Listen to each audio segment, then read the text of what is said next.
This expresses the universality of the power of music to seduce and convince and persuade anybody of anything.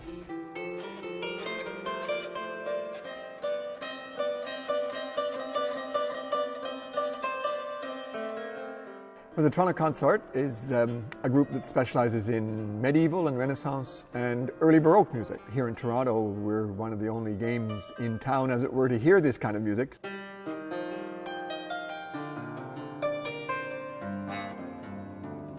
People who go generally to modern opera houses, they might see a Baroque opera once in a while, but they also might not see it performed on historical instruments. The main difference between this harp and a modern harp is that this harp has 3 rows of strings. A modern harp has 1 single row. This would be a minor chord, a D minor.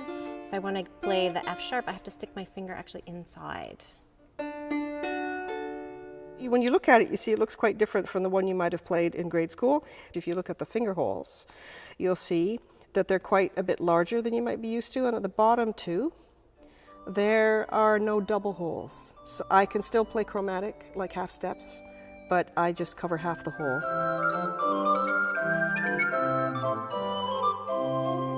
He has that stroke of genius that the great masters all seem to have, where they transcend what is expected.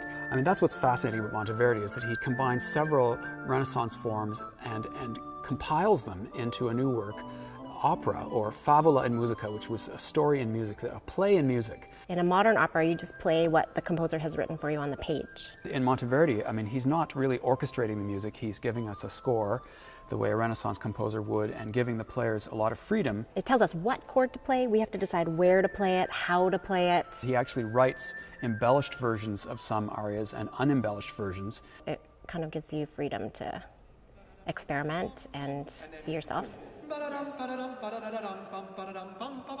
Yeah. And so just be sure that we go right to the middle of bar 15, 16. Middle of 16, and then take the breath, if you know what I mean.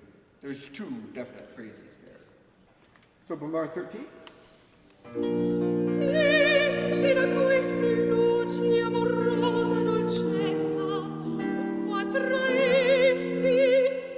The sound of the Italian language set to the music the way Monteverdi did it goes straight to the heart for me. It's just fantastic. This is going to be our grand finale for our 45th anniversary year. So we wanted to choose something that was a really very special piece. The subject of the opera is how powerful music itself can be. Orpheus, who is this famous singer-songwriter, so he's been long in love with this girl named Eurydice, and then on the day of their wedding, she gets bitten by a poisonous snake, and he resolves to go and get her from the underworld.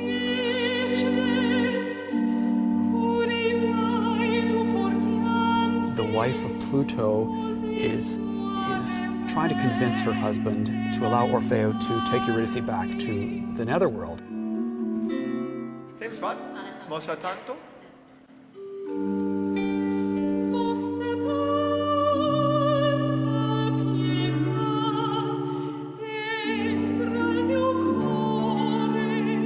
This is the great thing about Orfeo, that it has such a range of musical styles. There are choruses, there are dances, there are laments, there are moments of great anguish, there are moments of great calm and peacefulness, and it's all represented in the music. It's fantastic.